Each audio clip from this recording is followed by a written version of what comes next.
Hello guys, দেখো আমরা যখন ভিডিও শ্যুট করতে যাই তখন মানে খুবই মজা হয়। আর যখন ডায়লগটা একটু মিস হয়ে যায় তখন খুব হাসায় খুব মজা হয় শ্যুট করতে গেলে। তো আমরা এসছি এটা আমাদের কৃষ্ণনগরে পুকুরের পাড়ে শ্যুট করতে। তো দেখো শ্যুটের সময় আমরা কি করি সেটা একটু শেয়ার করেছি তোমাদের সঙ্গে। দেখো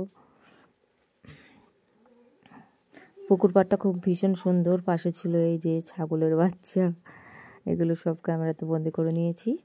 আর আমাদের ভিডিওগুলো তোমাদের কেমন লাগে সেটাতে তোমরা আমাদেরকে কমেন্টে জানাবে। আর কোন ধরনের ভিডিও তোমরা পছন্দ করো সেগুলো আমাদেরকে কমেন্ট করে বলবে, আমরা সেই ধরনের ভিডিও করার চেষ্টা করব। আর দেখো আমরা কীভাবে শ্যুট করছি, এভাবে করতে হয়, ভীষণ মজা হয়, হাসি পায়, কী করব। এই যে নদীর পাড়ে এখনও শ্যুটটা আরম্ভ হচ্ছে। ক্যামেরাটা অনেক জুম করেছে, তো এবার মানে হাঁটতে হবে, আমাদের হেঁটে শ্যুট করতে হবে। আগেরবার শ্যুট করেছি, ওই শ্যুটটা ভালো হয়েছিল না বলে এটা করেছি। এই যে এবার আমাদেরকে হাঁটতে হবে, হেঁটে শ্যুট করতে হবে। তো এই যে শ্যুট হচ্ছে, শ্যুট করার পরে আমরা আবার দেখবো কেমন হচ্ছে। শ্যুটটা যদি ভালো হয় তাহলে নেব, নয়তো নেব না। তো এই পর্যন্ত রইলো। তো চলো, টাটা, বাই বাই।